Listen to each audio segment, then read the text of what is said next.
who's a staunch opponent of sending military aid to Ukraine. The leaders of both Bulgaria and Slovakia, for instance, also share similar views. The president of Bulgaria has described Ukraine's victory over Russia as just that, impossible, just screaming with while all the Slovakia's caps lock Prime over it. Minister Robert Fico announced he would stop sending military aid to Ukraine last October. and earlier this year condemned NATO Made up proposals his to mind send long time soldiers ago, that into too. Ukraine.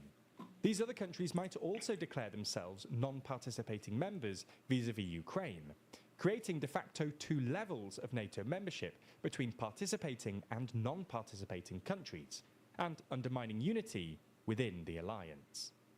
When making videos like this, we rely on tons of data analysis. Okay, I do think he was rather clear on what he wanted. I do think though that he was pretending to be friendly. Slavic, right? I think he was pretending to be friendly because he did a thing in chat. I showed you some of the message requests, and then I blocked him like properly recently. I figured out that like by banning him, you're just banning him from chat, and you gotta actually block the account so he's not able to send you messages. But he had been sending me messages in private chat after being banned from here, and it was just bullshit. Like, he started with being like, no, I was just trying to be friendly, and I'm just trying to provide my commentary, you know? You can let me in chat. And then he wouldn't get a response for a few days, and then he would be like, well, you know what? Fuck you. And I hope Russians succeed in their genocide. I hope it works out. Recently, he sent me just a message all of a sudden, and it was, I hope Serbian tanks get to liberate Croatia, which is like such a useless thing to say. You know, it's like just trying to poke to get a reaction or whatever, I don't know. So yeah, I just completely got rid of him. Trying to learn how to date because I never did that in high school. It's not as much of a red flag with me being 30 and never had a girlfriend or anything like that. Oh, no, I don't think it's a red flag at all, to be honest. You know what is a red flag, though? By giving you a link to the video. You know what is a red flag? Making it a big part of your personality. The fact that you like never had a girlfriend. That usually tends to be a big red flag, and so is very often when people make it a central part of their personality that they are virgins at some like older age, you know.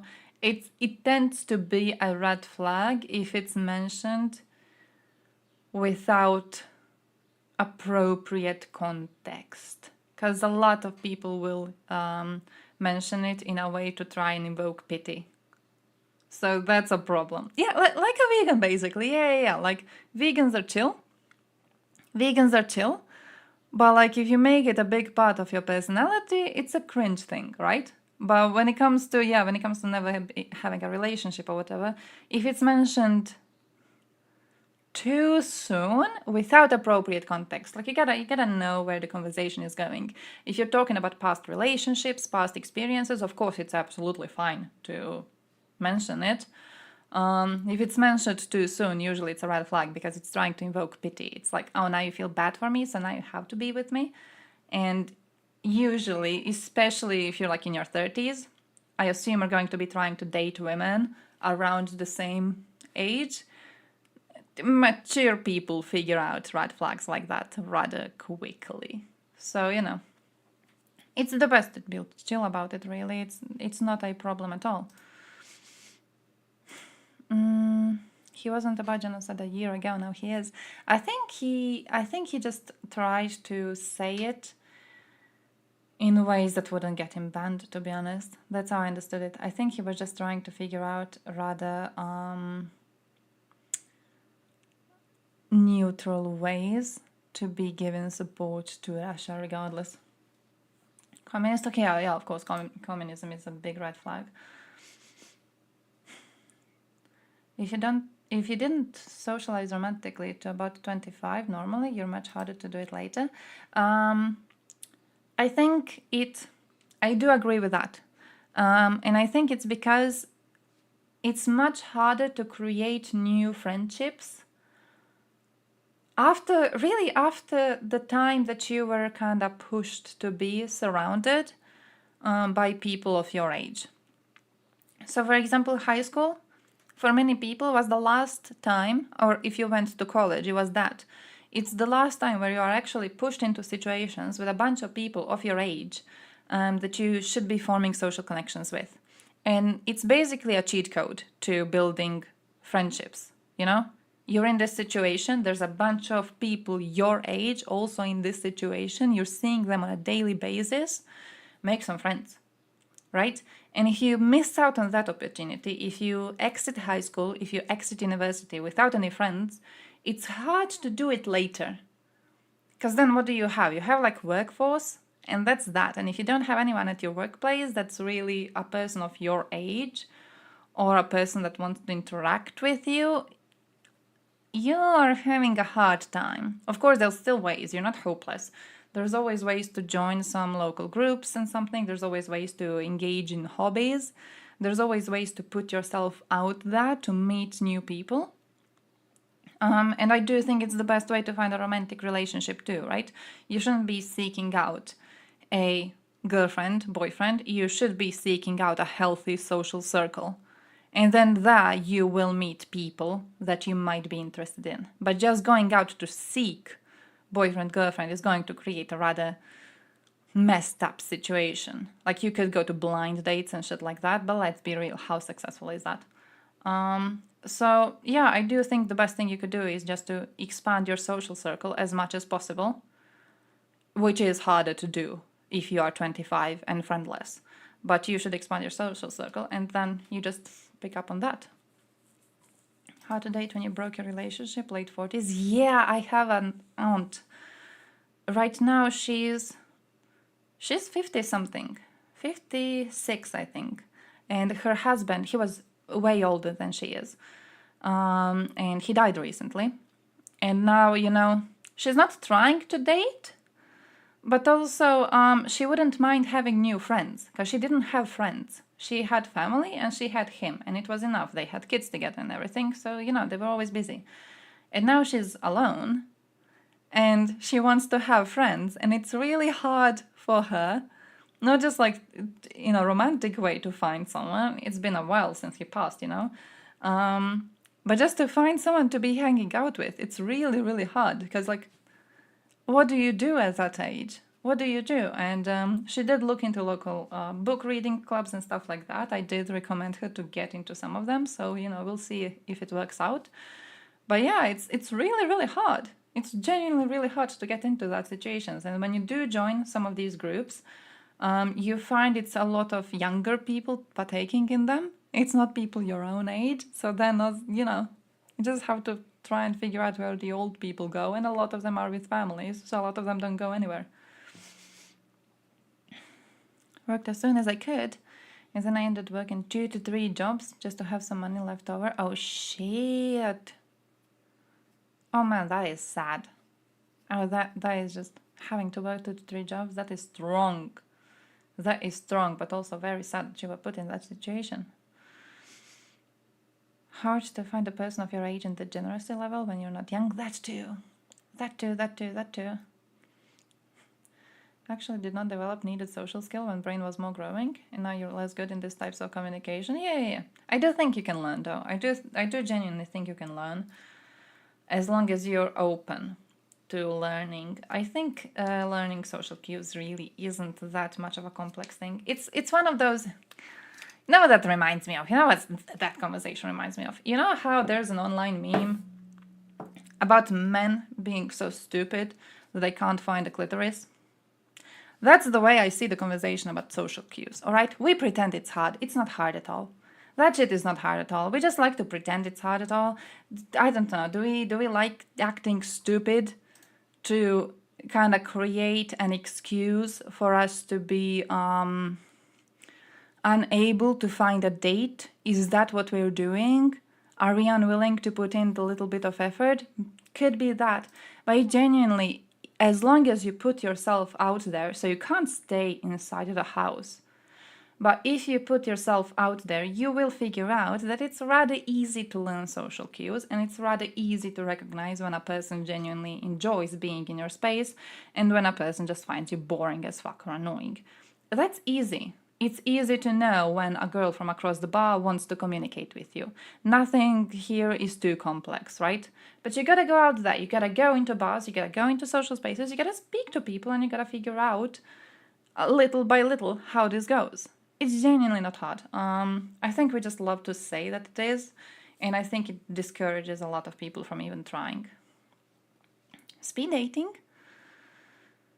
It was just really awkward talking to a lot of the guys there. They struggled to talk to people. And like they almost had a fixed list of questions. Favorite color, ice cream flavor.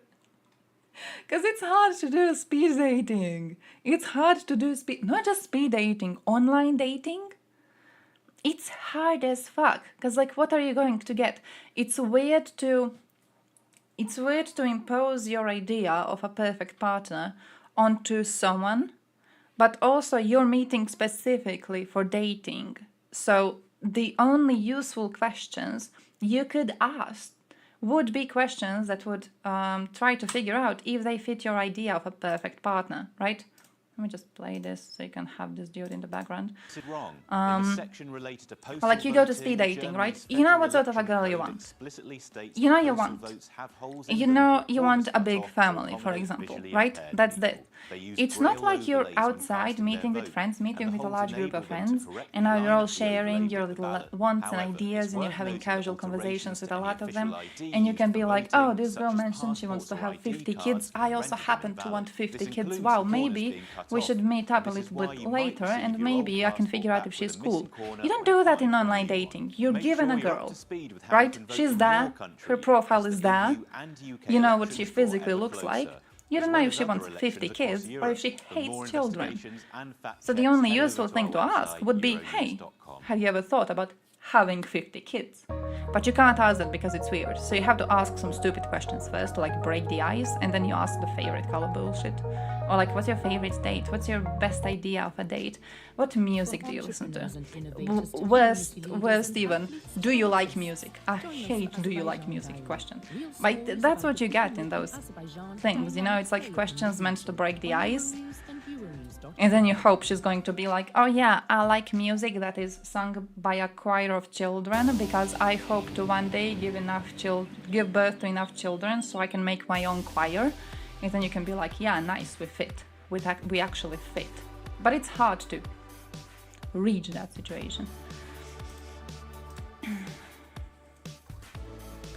If you speak something weird, you're not going to attract girls except by money. Actually, know what's the thing though? It's because that works if you are in the situation of speed dating. Because speed dating is like, I don't know how much time it is to speak to a person. I know this from movies. Alright, I know speed dating from movies. We don't do that shit here. Let's say you have half an hour to speak to a person. I think it's less, but still, let's say it's half an hour. You gotta make an impression in that half an hour. So what you want to do is present yourself as a possible partner to this person with whom they can build a family, but also you want to be casual enough so they don't feel like you're pushing too much. And then you also gotta learn how to speak well. To have a good impression in that time is nearly impossible. But people who speak weirdly, people who get confused when they speak, they still date, right? Like, look at people around you. They're dating. Think of your family members. Think of the couples in your family. Think of the couples around you. Think of your friends who have gotten married after high school. Some of them are weird people. Some of them are rather unattractive people. Some of them are very awkward when you were speaking to them in class.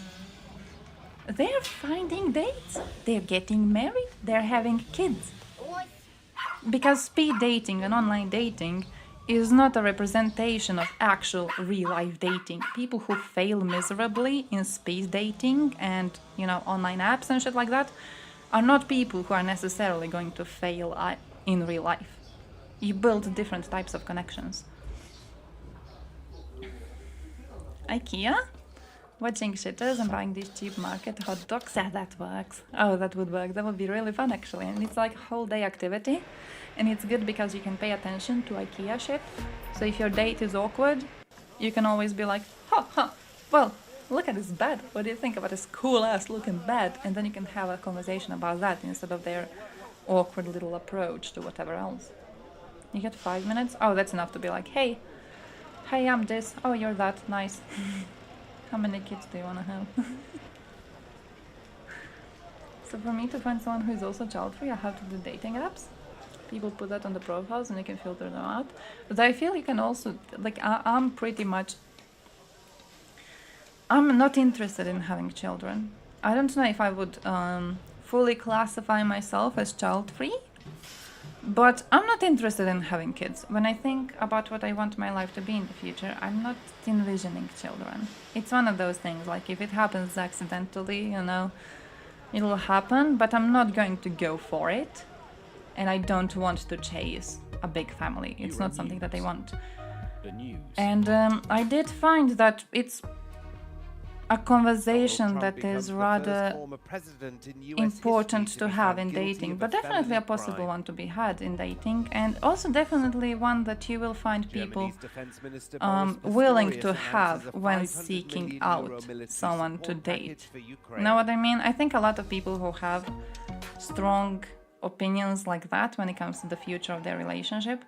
Like you remember I told you about this one man. I was dating this one man. Dating. I went on one date with him, never on another one. But he wanted to have 7 children. And he had the idea of having 7 children for a long, long time. So he mentioned it on a date, and it was him pushing the conversation, because he was very specifically seeking out for someone to fit that idea. And I was like, nah, it's not going to work out. And that was that. I don't know. He just wanted a lot of kids. I have no idea, my dude. He was cool. He was like playing a guitar and everything, and I genuinely thought we agreed. We listened to the same music. At the time I was into power metal, and he was also really into it. So that's how we actually found each other. But then he was like, well, yeah, I want to have a lot of kids, and I want to have a house in the village where we could like have, what's the word? A fruit garden with like apples and shit like that. And yeah, I was like, I don't really care about nothing of that, and I ain't giving birth that many times. But you know, we just like didn't meet again, and it was that. But he did find it an important conversation to have on the first date, and I do respect that. And I feel that he basically contacted me on Facebook. He was like, hey, you listen to this music, I also listen to this music, there's this bar in the city that plays this music, you want to go there for a coffee? And I was like, yeah, sure. But I feel that there's always a possibility to do something like that if you want to test how much someone agrees with the idea of being child-free, you know? Just like, don't treat it as a date. Treat it as coffee with a friend, but you do have interest previously. Treat it as coffee with a friend, and then if something happens, happens.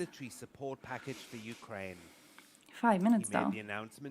During speed dating, how do you see yourself in 5 years? I mean, that also might actually be a good question for actual dating.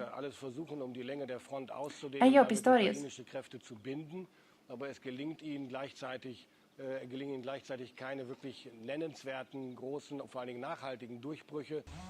Ukraine's frontline troops continue to face ammunition shortages in the face of a renewed Russian offensive in the northern region of Kharkiv. Get yourself out there. Get yourself out there. You know what you should be doing? You know what's really popular in Croatia recently? But it's in cities. I don't know how much you're able to go there. But go to pub quiz shit.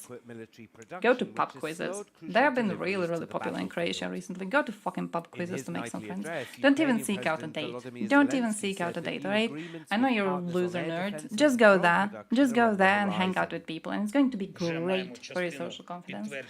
That and also what we're having, but I don't know how much you do that. I have a poster for that somewhere. I got it recently. We're having book clubs. I don't know what it is. I don't know if that's like a thing that's popular suddenly on a bigger level, or if it's just in the city. But there's 3 different book clubs that have opened recently. And just people go out for a coffee, like every month there's a different coffee shop that they're choosing. So they pick out a book and they all read it until the next time. Yeah, not just that they still do book clubs, like it's new. It's a fresh. They now do book clubs. They weren't doing them previously. because I remember when I was in high school, I was seeking out a book club and it didn't exist. We had like 1 or 2 online ones. That was that. Yeah, young people do them. Young people organize them. Young people do them. Same with pub quizzes. They are organized mostly by university students. And then mostly young people go to them. You do have older people going there. There's like a whole... We have a TV show that's like a pub quiz type of a thing, and you get lots of cash money. So I think it raised the popularity of like trivia questions in Croatia. But you have a bunch of people of all ages going to that shit. So maybe go there. Maybe go there. It's actually rather cool. We're having a what's the word? There's a organization in the city. Fuck, I'm trying to remember how it's called. But the Biden administration insists that The Israel's Collective, military it's action called. in Rafah The is Collective, not the the Collective. major Hey, yo, operation DB. officials have been threatening for weeks. We've been clear about what this isn't, which is not a major military operation. I'm not going to This one? categorize it Check into this out. one box or They another. do, This is obviously for a example, dynamic this. and fluid Oh my man, situation. when was We're going this? to continue to consult with our partners in Israel. This was an analysis that they did for political programs of parties trying to enter families European continue Union to stream Parliament. out of Rafah in search of safer So it's one of areas their elsewhere in the representatives, enclave. and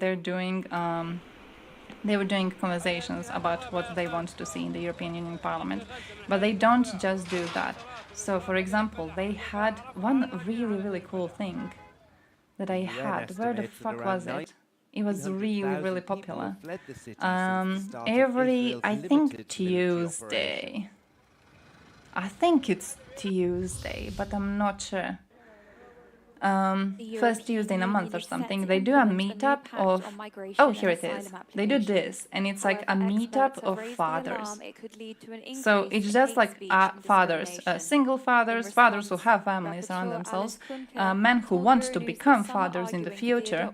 They meet up and they talk about the role of being a father in society, and apparently it's really good, and it's really popular. So people go there to talk about different ways, different practices in raising children. There's always some sort of experts there to be giving their opinions and to be receiving questions. It's like a really cool thing for young men to just go and socialize with other men. It's just a bunch of dudes trying to figure out what to do in their life, and I think it's really cool. Ukrainian IT interviews. Nobody will ask, where do you see yourself in 5 years? Nobody thinks so globally? Maximum is, do you see yourself moving to management or leadership, or what are your career goals or plans? Oh man! In 2008. Let it outsource and many Westerners avoid using Ukraine now. What, really? Holding a plenary Oh, debate that on the is topic sad. in October that is sad. 2019 and Men are approved their last position in November Men are cool. 2022. Men are nice people. They just get to accept the fact that they are nice in the people, European Union and that they are varying views on the not, you know, legislation. Only the retards. socialists and the See, they left did this. clearly Look at this. promised to push for the They were director's looking for adoption. people to volunteer to go to a local football Other free championship for moderate groups children, make and you could references just be to the like need handing for out fighting food against all to forms the of participants. discrimination, Shit like that. racism, Go to shit and like that. Do you exclusion. have shit like that around? Because this one is genuinely good. The D European Collective is Network actually Against Racism has elaborated the on a pledge of commitments to combat the official problem stance and of the asked group candidates is that they are sign trying it. to help democratization of Also called for society. the EU So what they are anti-racism trying action to plan do be is whenever prolonged there's some beyond sort of a 2025 political action inside and to Croatia, revise whatever, they do article these directive that meetups, is currently sometimes blocked. online, sometimes So we believe IRL, also it's an but they do incredible these meetups where they're opportunity supposed to be explaining the political situation, the local political situation to you, and then they, you know, just answer questions from people who don't really know what is going on, to be able to explain it to them better so everyone will be able to participate in society properly. And then in between these political things, they do a lot of volunteering, and they also have been organizing book clubs. They've been organizing, you know, the meetups of fathers, stuff like that. They are organizing this specifically, for example, these were protests for women's rights. This happened the last time we had a lot of femicides in the country, and we were trying to figure out ways to deal with that problem. So, But the rapporteur claims that the current political landscape means it is urgently needed. Experts are proper. We have proper experts. They've been also helping the Ukrainian community in Croatia. So the organization itself is rather good. They've been helping the Ukrainian community. They've been holding meetups. They've been organizing them to have meetups. Last time we had a book festival. I think it's book festival, like proper. I think they rented out a huge space in the city, and then a lot of publishers came there with their books, and you could buy books for a nice price. Last time there was a book festival. This organization actually managed to organize Ukrainian refugees in Croatia to be giving interviews on how their being in Croatia has been, how the situation is back in Ukraine, and what are some. What's the word? What basically they experienced in this situation. And then we also had Croatians who were refugees during the war, and then they returned to Croatia. They were giving their own opinions. So that was really, really interesting. That's when we had discussions over, for example, fireworks being used, because they had a thing in Vukovar. When Vukovar was liberated, a bunch of Croats returned to it. And when they returned to it, the city planning committee was like, hey, we need to celebrate the fact that we had a lot of people return to the city today. You know what we're going to do? We're going to be using fireworks right now, as people returned, many of them still fearing active warfare. We're gonna be using fucking fireworks to celebrate. So of course, it did not get a good reception in the city at all, but it pointed out to how important it was that the people who at the time were government, that they ask people who were actually refugees at the time, who were impacted by this war, they asked them what they think about the planning. Because the government people in the city, most of them evacuated very soon, and they weren't really in the city as it was occupied. And then they returned way later when the occupation ended, so they didn't really experience having to hide around in basements when the rockets were flying around. So, very interesting conversations overall. And yeah, the group is very, very useful when it comes to that. Oh yeah, I fully disagree with the distinction between men and women when it comes to that. I fully disagree with the distinction between men and women. I do think that the idea of men being mostly primitives is pushed by the society that we are taking a part of, and I think very often it is being used to either discriminate against men or for men to take advantage of the idea and to take away the responsibility for themselves. Because when you look at the brains, when you look at the difference in development, there's really no reason why men would be primitive creatures while women would be more developed ones. There's genuinely nothing. We have the same abilities, we have the same maturity levels even after we finish puberty. We are on an equal level. It's just that some of us are socialized differently or choosing to be socialized differently. Like during shit or during active warfare? Shooting fireworks on? From the economy to climate to the EU's role in global affairs, 30 minutes of debate and humour to find out what these institutions really mean for our daily life. Oh, way too stupid for this. Join the conversation. The Ukrainians. Oh?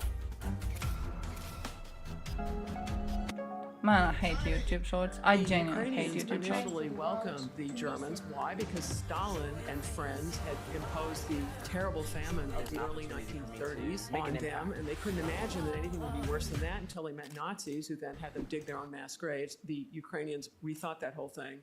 And if you do this to people, you will conjure a formidable enemy. So that's what happened to Russia. You can see it happening to Ukraine now before your eyes. Go back before the invasion of Crimea in 2014, you've got Ukraine, which has a very corrupt government, and people were 6s and 7s about whether they want to do Ukrainian things or Russian things. Okay, fast forward to now, where you have Russians blowing away the people who were most loyal to them in the eastern part of the country who didn't leave. Their apartment buildings are being leveled by Russians. Ukrainians think, aha, this idea that we can coexist with these people is over.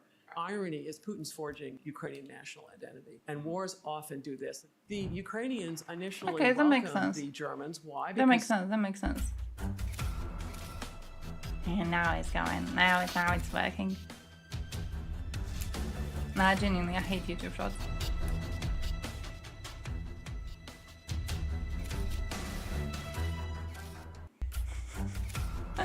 Because there's always this thing where, like, if you scroll too far, it just moves to the other one. I vote for the climate because there. Or like it pauses it. Ah, that's not how the fuck this works. No pizza on a dead planet. Stem. Vote. Vote. I vote for the climate because I'm angry. Politicians have known about the climate crisis for years, and they haven't done shit about it. Voting European Greens. European Greens are okay on the question of Ukraine, so actually acceptable people. Alarm and some retard decided to celebrate New Year I'm or a climate something. scientist and I will vote for climate because I see in my job how the climate is changing, how weather extremes are getting worse, and we're still heading for 2.7 degrees of global warming, and we need I'm still confused about the fact that we're like allowing fireworks in the first place. I saw Americans recently talk about they have a whole day dedicated to military veterans, and they celebrate it with fireworks. Like, rather weird. Rather weird. Why would you do that with fireworks? Rather weird. I vote for the climate. You love them? I'm not a big fan personally. Not a big fan in a way. I vote for the climate because I'm angry. I'm even GG with Politicians have known about the climate crisis for years, and they haven't done shit about it. Vote. Regulations, controlling them. I'm GG with regulations being like, hey, maybe we shouldn't be having that many fireworks around. Maybe we shouldn't be using them. Maybe they should only be allowed to be used very, very rarely for specific occasions, and that's that. Makes dumb kids blow their fingers away. You know what's the problem though? Every single child is stupid. If you know a child, you know someone's stupid. Every single kid below the age of 10 is an idiot. And then between the age of 10 and 20, it's like it's different levels of being an idiot. But the problem is that dumb kids blow their fingers away because their stupid parents have given them the fireworks. But like nothing happens to parents. They're not going through life missing their fingers because of their stupidity. Instead, their children are suffering because of it. Like, of course a kid is stupid. A kid is always dumb. But the parents are the ones who are to be blamed for this. I have a family friend who was, for years, buying fireworks for his son. The kid was fearing fireworks. The kid was actually, like, scared of fireworks, and he didn't want to be using them, but the father was always finding it the funniest thing in the world, so he would always buy a huge bunch and then just make the kid light them. Like, a dumb thing to do while raising it.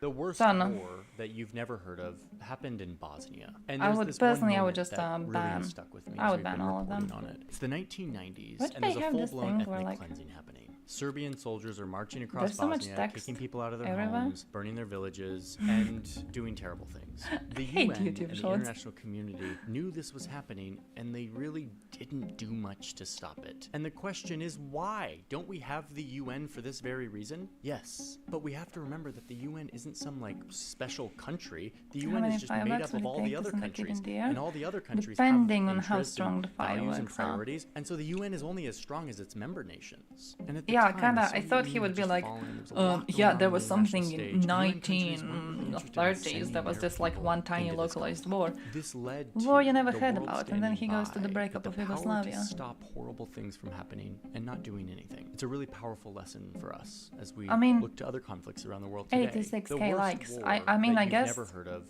happened in Bosnia, and there's this one moment that really has stuck with me as we've been reporting on it. It's the 1990s, and there's a full-blown ethnic. Okay, a lot of people knew. Serbian soldiers are marching across Bosnia, kicking people out of their homes, burning their villages, and doing terrible things. The UN and the international community knew this was happening, and they really didn't do much to stop it. And the question is, why? Don't we have the UN for this very reason? Yes, but we have to remember that the UN isn't some, like, special country. The UN is just made up of all the As other a Polish countries. person, I feel very empathetic towards Bosnians, since we know how it is in some countries that we're supposed to help goes to get the milk. At the time, the Soviet Union had just fallen. There was a lot going on the international stage. UN countries weren't really interested in sending their people into this conflict. This led to the world standing by with the power to stop horrible things from happening and not doing anything.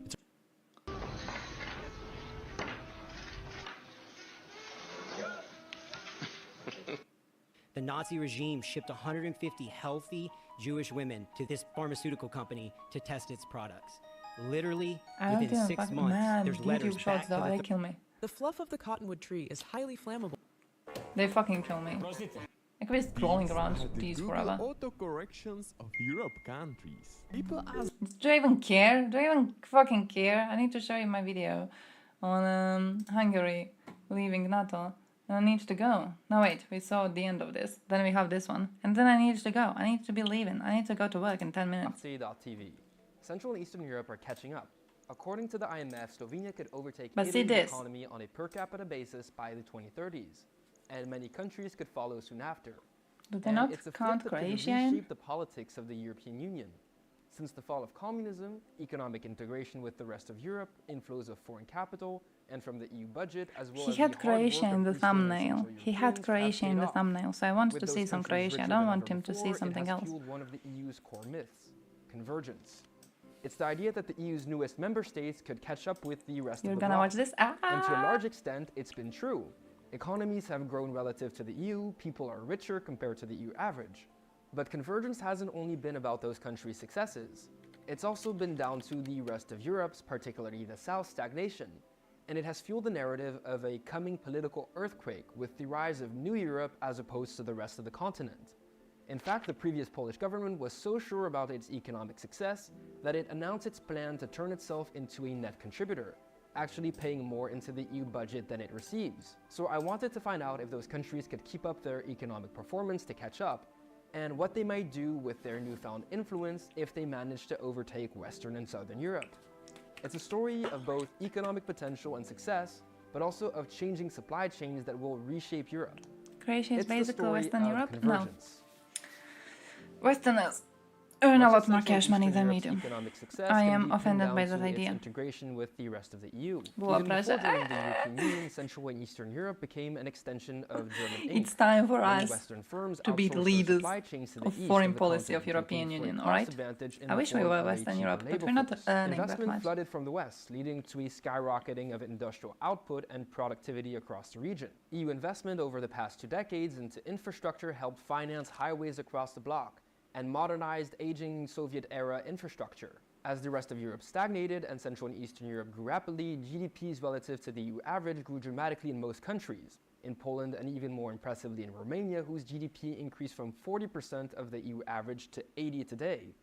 This has led many to call this the Nice. EU's greatest success story and an economic miracle. In fact, the only thing that seems to have grown faster than their economies is the amount of YouTube Next videos superpower. on Europe's new economic powerhouses. So yes, this rise in GDP is impressive, but for everyday people, the results have been more mixed. There have been impressive rises in wages and living standards across the countries, but many regions were left behind by this transition. I mean, take a look at this map of GDP across the EU. Most of the economic growth has been concentrated in capital regions, with much of the rest of the country still far poorer than the rest of the Union. And there are some signs that Central and Eastern Europe's economic success might be more fragile than you would think. Despite some of the best education systems as measured by PISA scores, for decades the region has experienced a brain drain to the west and north of the continent. And the Czech Republic, which was the richest of the EU's newest members, grew the slowest over the past decade. In fact, the country's own Court of Accountants pointed to the fact that the country had fallen into the middle income trap, with all opportunities of export growth to Germany having been used up. It also highlighted that the country would need to make strategic choices to keep its economy growing, and that growth model may be coming to an end. Let's take a look at their place in the European pecking order and in supply chains. It's fair to say that so far they've remained suppliers to Europe's largest economy, rather than becoming advanced economies themselves. And the exports to Germany that dominate those countries' economies, particularly the auto industry, are facing severe headwinds. High energy and commodity prices, as well as the onslaught from Chinese EV producers, are undermining the trade that allowed those countries to get richer. And with aging populations, labor-intensive manufacturing that has become the region's economic backbone is becoming increasingly tricky in countries like Poland or Romania. After all, they're dependent on keeping labor costs low through an abundance of workers. And while there are some reports of EU citizens from other countries Wait, how that are much moving do to countries search not for in EU opportunity, pay as well as EU a to be growing able to number of trade? I attorneys think from it would Western depend on Europe, a specific I couldn't find country. any evidence of this happening in the statistical databases of the home country so far. So with these difficulties on the horizon, does that mean that convergence is out of reach for Central and Eastern European countries? Well, no, not necessarily, because convergence within the EU is relative. It can mean one of two things: growing faster than the rest, or the decline of everyone else while you manage to keep things But together. I think it's mostly and about it seems just, that Central and Eastern European countries are already outcompeting Southern Europe in the places where it really matters. I don't They fare think better you in gotta terms of quality education pay or to debt, be allowed and in to the case trade of with you. demographics, they're even in a better position than Germany. According to the OECD, by 2050, Germany is projected to The have a quality dependency requirements ratio besides the far higher agreement, I than don't that of think you could countries like actually Romania pay. or the Czech Republic. And there are still many ways that these countries could still grow. R&D budgets are steadily rising and are now starting to catch up with the rest of the EU in the case of the Czech Republic, Estonia, or Slovenia. And these countries are also developing tech industries of their own. Lithuania is highly specialized in laser technology. Poland has developed a high-tech weapon system that even the Americans have bought, as well as a budding space finding industry. information like the Poland, for example, more than doubled its industrial robot agreement rate between signed? 2016 and 2022, though it still has a ways to go before it catches up with other EU countries. But they could also get an additional boost by attracting more value-added production from Western Europe. But I While don't having think your you main actually export have to partner like decline pay to sign the economically is bad agreement news. to Germany's get the problem chance might to be have the the key to agreement. move their economies up the value chain. With an energy crisis at home, many German firms are looking to cut costs by employing cheaper labor. German outflows of capital saw the country's FDI balloon to 135 billion, while FDI inflows were just 10.5 billion, with most of it again going to other European countries like Poland or Romania. So convergence is happening. It's likely to keep going due to better fundamentals, Western Europe's Article relative 7 decline against and Hungary. stagnation, and shifting global supply chains. But what might that mean for the politics of the European Union? Well, before we do that, a word from this video's sponsor, Arte.tv. Arte.tv is a European public content platform which is available on www.arte.tv, on their mobile app, and on Smart TV app, which stays completely free. And they also have a YouTube channel which is called not finding anything about Arte.tv having to pay. Documentary, where they upload many of their documentaries about politics and society.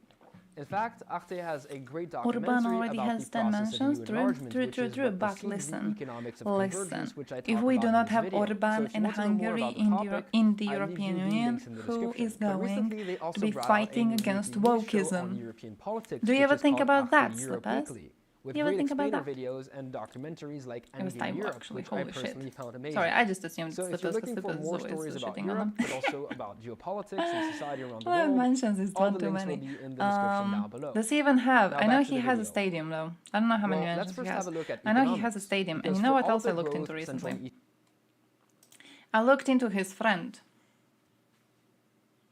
I specifically, listen, I did research on this specifically. He has a friend, Orban. What's the friend's name? I'm gonna find it in a second.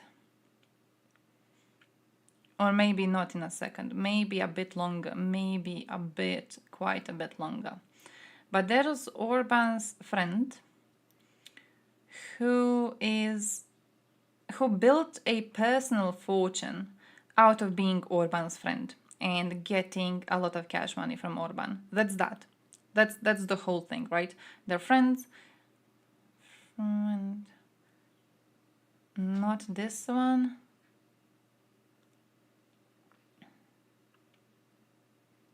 Oh, here he is. Found him. Found him.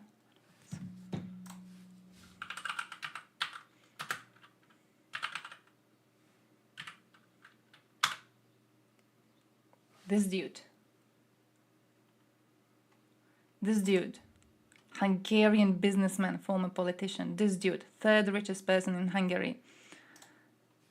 It's because he is Orban's friend. There's nothing else about him. There's nothing else. He shouldn't have been as rich as he is. It makes no sense for him to be as rich as he is, but he is Orban's friend and he has been getting a lot of cash money from Orban, and that's that. My fortune is thanks to 3 factors, he goes. God, luck, and Viktor Orban.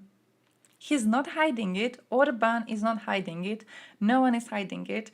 And the reason I know this is because I specifically looked it up because I was speaking to a Hungarian friend and he was trying to tell me that Orban is not actually corrupt, that this is a conspiracy by the global media. And I was like, all right, what do you think about this dude? And he just refused to answer me. He fucking refused to answer me. Like, man's openly, they call him an oligarch. This is an oligarch that Orban created himself. And he's just there in the open. Everyone knows about him.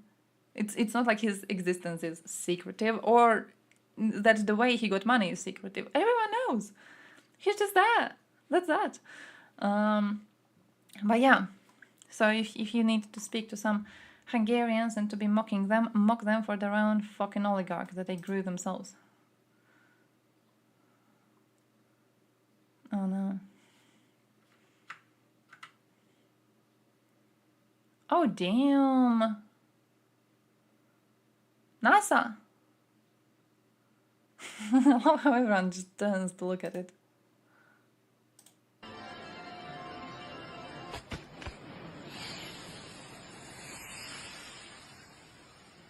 Everyone's like, huh? Yeah, of course every country is corrupt, of course, but not every country is making their own oligarchs. Not every country is having their own kleptocracy in the making, you know? And there's varying levels of corruption, and there's also varying ways that every country is fighting corruption, right? So you have countries where whistleblowers are allowed to be functioning properly, and you have countries where journalists are arrested for providing information on corruption. And, you know, it is important to point out the differences between the two, and it is important to point out how free people are in different places. Orban's like, yo, fam, want some taxpayers' money? And he's like, hell yeah. Yeah. The money from agriculture funds from European Union goes straight to this man. No one's hiding it. No one's hiding it. It just goes to this man, and everyone knows about it. And it's just that. And then Hungarians know that, but they still support Orban because Orban is fighting the global homos, so some corruption is worth it. He's an honest Putin's whore who honestly makes all the money invested in him. I can almost agree with that. Like, from the European Union perspective, he is stealing our tax money and giving it to this piece of shit. But from his own perspective, he's not actually doing anything bad, because taking away EU tax money and giving it to his friend is the most effective way that he can be Putin's whore. I agree with that. That's a proper way to look at this. Also, I have to go. My work is starting soon, so I have to go. I hope you learned something new today. Hope you got lots of new fun facts. I'll be running. I have to start work soonish, and then I'll be updating you on Discord for streams next week, because I do not know when I work next week. I don't know anything. I genuinely know none of my shifts. So I'm hoping to learn them today or tomorrow, and then I will update you on Discord for the next week's streams. And yeah, stay strong, stay healthy. Send me news if you want to talk about something specific. Also, I'll be doing some little editing of the stream program over the weekend. So if there is something you want to be added, post it in Discord so I know, because I will have time on Sunday. I'm busy today, I'm busy tomorrow. Sunday, I should be having the afternoon clean. So if there's anything you want to fix, if there's anything you want to be added, let me know, all right? And now I'm running away because I have to go to work. Welcome, Stephen. Thank you for leaving. I have to go. I apologize. Maybe next time I will be able to be late to my work. What do I say? See ya.